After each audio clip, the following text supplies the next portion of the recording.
bonsoir. Chers téléspectateurs, Code 243 revient ce soir encore une fois avec un direct sur la situation qui prévaut à l'est du pays. Et comme vous le savez, nous avons notre correspondant sur place, monsieur Amissi, qui depuis quelque temps nous donne des fières informations et très précises sur ce qui prévaut à l'est du pays. Comme vous le voyez, nous travaillons avec des moyens rustiques, étant donné la précarité de la situation de l'autre côté, et nous ne pouvons joindre notre correspondant que par téléphone. Il nous a été très difficile ce soir de pouvoir faire une connexion avec lui au moment voulu. Et nous vous demandons d'être indulgents sur les conditions avec lesquelles nous tournons ce soir. C'est parce que là, nous venons de l'avoir en ligne, alors que nous sommes juste à côté d'un aéroport. Mais je crois qu'il est important pour nous, peuple congolais, que nous puissions avoir la bonne information au bon moment. Monsieur Amissi, bonsoir.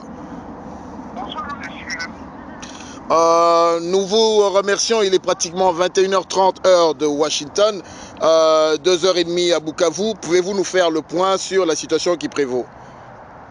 Oui, merci monsieur. Ici, la situation reste presque la même. Détendue, très méfiant à l'égard des uns et des autres. Néanmoins, qu'on a enregistré quelques déclarations de certaines autorités. Si je peux commencer avec monsieur James Antwerpen, qui est l'ambassadeur des États-Unis, qui aurait déclaré que le gouvernement congolais devrait arrêter M. Bosco Ntaganda. C'est ce qui n'a pas, cette déclaration qui n'a pas arrangé la société civile de Bukavu comme de Goma, parce qu'il devait absolument confirmer et recommander le gouvernement congolais d'arrêter M. Bosco Ntaganda.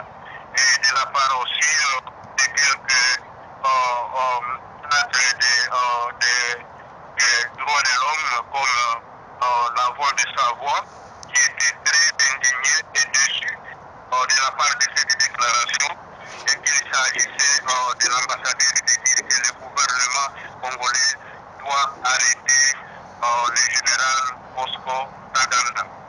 Bien sûr, il y a eu aussi une autre déclaration de la part du gouvernement congolais à Kinshasa, qui s'est dit qu'il est préoccupé par l'insécurité qui règne actuellement en province du Nord Kivu et du Sud Kivu, et qui crée une psychose au sein de la communauté locale. Qu'est-ce que cela veut dire selon la communauté civile et la voix des Savoie? Ils sont déçus et indignés de la position du gouvernement congolais qui n'a pas pris une mesure à ce qui se passe ici où je vous parle, au moment où je vous parle, et toute la journée, les femmes sont violées à tour de rôle, le fille, le garçon, il y a des fusils de partout qui se passent. Néanmoins aussi, on a eu une autre déclaration du commandant des opérations des forces armées congolaises pour la région du Nord Kivu à Goma, qui a déclaré que les militaires sous ce commandement doivent être invités à la discipline et au loyalisme. Et ceux qui ont défecté de l'aide militaire, il s'en chargera et il saura ce qu'il faut faire. Voilà, remercie. Donc il y a un appel des FRDC. Mais pouvez-vous nous dire, croyez-vous, vous qui êtes sur le terrain, que la composition de ces éléments de la FRDC mixte avec des officiers qui ne sont pas congolais d'origine ou à 100%, croyez-vous que cet appel pourrait amener un changement, ou bien encore c'est une chimère ou un coup d'épée dans l'eau? Quel est votre avis en tant que personne... Non, absolument. C'est d'abord c'est une déception totale. Une déception totale parce que pour la communauté, la société civile et quelques cadres des droits de l'homme croyaient que cet mélange des militaires rwandais et des militaires tutsis rwandais pouvait peut-être amener à quelque chose. Mais là, c'est ce qu'on vient de remarquer, c'est une fois qu'il y a quelque chose et tous ces militaires rwandais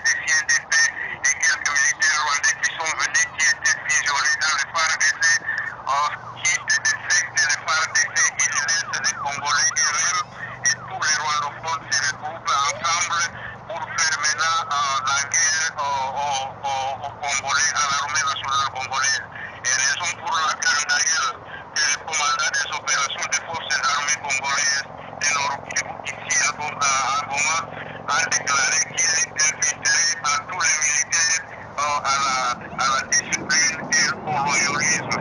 C'est ce qu'il y a que les autres militaires du Rwanda qui viennent du Rwanda et les tous ici de place, ils trouvent ça comme une fantaisie. Donc la paix n'est pas pour aujourd'hui et cette salle des militaires n'est pas pour aujourd'hui non plus. Voilà, voilà.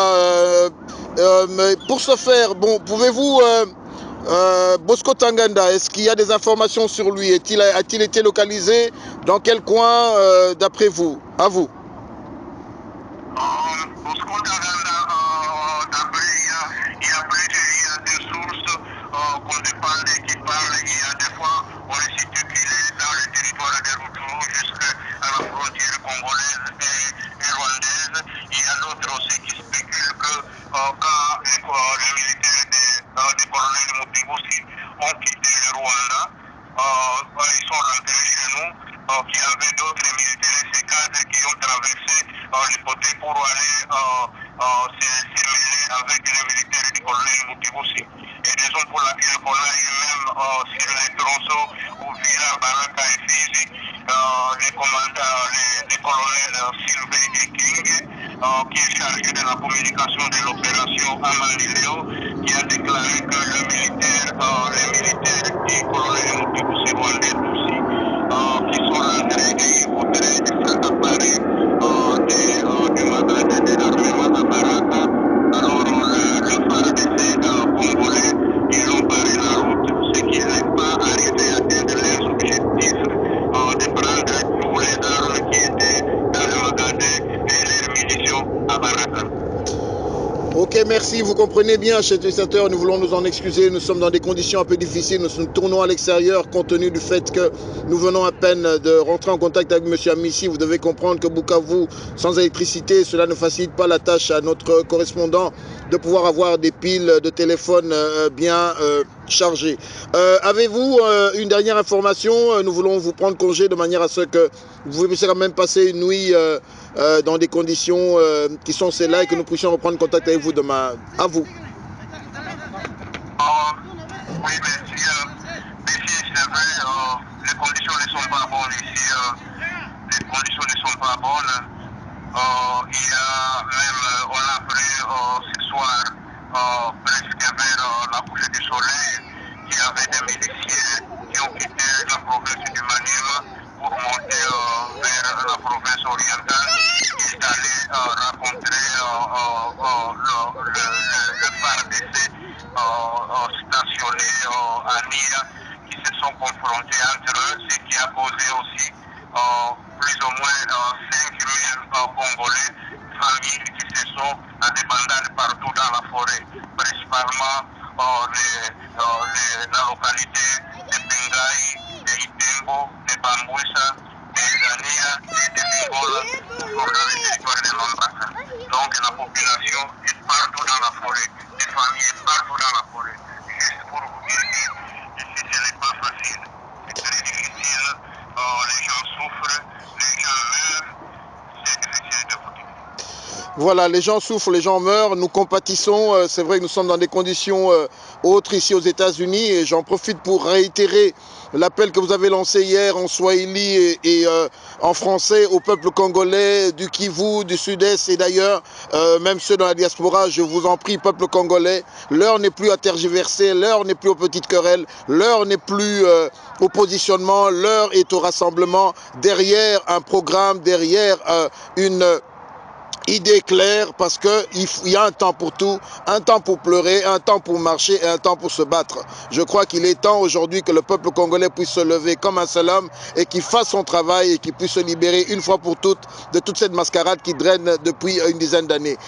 Monsieur Amissi, nous vous remercions et prenons déjà congé avec vous. Nous allons essayer de vous rappeler demain à la même heure. Que le Seigneur vous garde. Je convie tous ceux qui vont suivre cet élément à prier, non pas seulement pour Monsieur Amissi, mais pour tous nos frères et sœurs, nos mamans, tous ceux qui sont à l'Est et ailleurs en RDC. Et pourquoi pas en Afrique? Il faudrait que l'Afrique se lève et qu'une fois pour toutes nous puissions vivre comme tout le monde. Si je tournais cette caméra derrière moi, je vous en prie, je viens de m'arrêter. Il est 21h40 ici à Washington DC. Des gens jouent au football paisiblement à côté d'un aéroport. Je suis outré, énervé de me dire, ils peuvent loyalement, eux, s'amuser pendant que nous, comme des bêtes, comme des animaux, nous nous promenons dans nos forêts, nous ne savons pas de quoi le lendemain sera fait. Mesdames et messieurs, vous comprenez ce cri de cœur.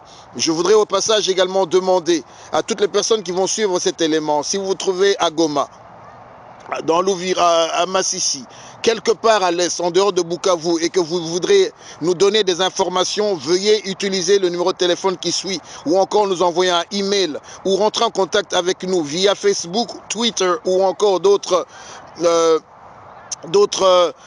éléments, services sociaux ou networks sociaux, de manière à ce que nous puissions relayer l'information sur le terrain. Je n'exclus pas Kinshasa, je n'exclus pas d'autres villes européennes. Pourquoi pas, Code 243 a l'ambition de donner la meilleure information au peuple quand il faut. Monsieur Amissi, encore une fois, bonsoir et bonsoir chez vous.